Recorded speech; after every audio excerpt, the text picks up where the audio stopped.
Kakauwi ko lang kahapon mga kavega at galing ako sa isla mga kavega sa islets mga kavega dito sa aming lugar. At ngayon mga kavega may client naman tayong pupuntahan. Tara mga kavega, samahan niyo ako mga kavega.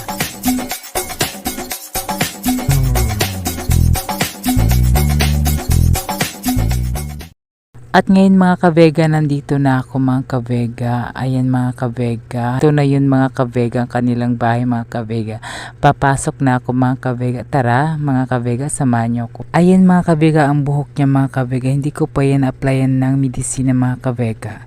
At in-applyan ko ng mga kavega, binababad ko siya ng 1 oras mga kavega. At ngayon mga kavega, nandito naman tayo sa kanyang anak mga kavega. Magpapakulay daw ito. At ito yung buhok niya mga kavega. Hindi ko pa yan nalagyan ng medisina mga kavega. At lalagyan ko na siya ng medisina mga kavega. At ibabad ko din siya sa 1 oras mga kavega para ma-achieve yung kulay. At ngayon mga kavega, ayan mga kavega, nagbo-blower na ako sa kanyang mama mga kavega.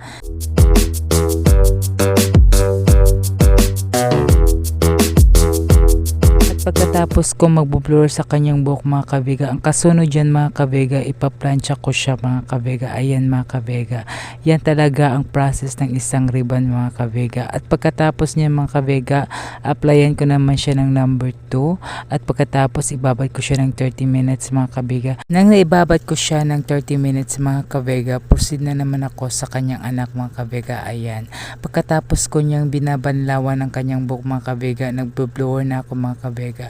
At pagkatapos ko dyan magbo-blower sa kanyang buhok mga kavega, ipaplansya ko siya mga kavega.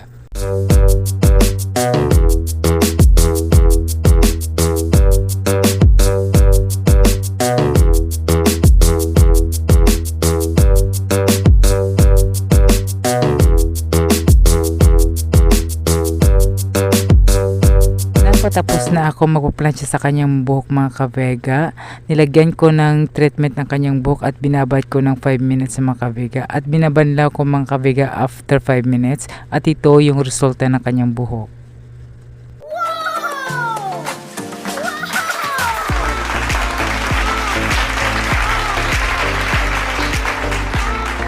At ito yung final result ng buhok ng kanyang mama mga kavega. Ang rebond with color and selfie and keratin treatment mga kavega. Ayan, ang ganda ng mga kavega.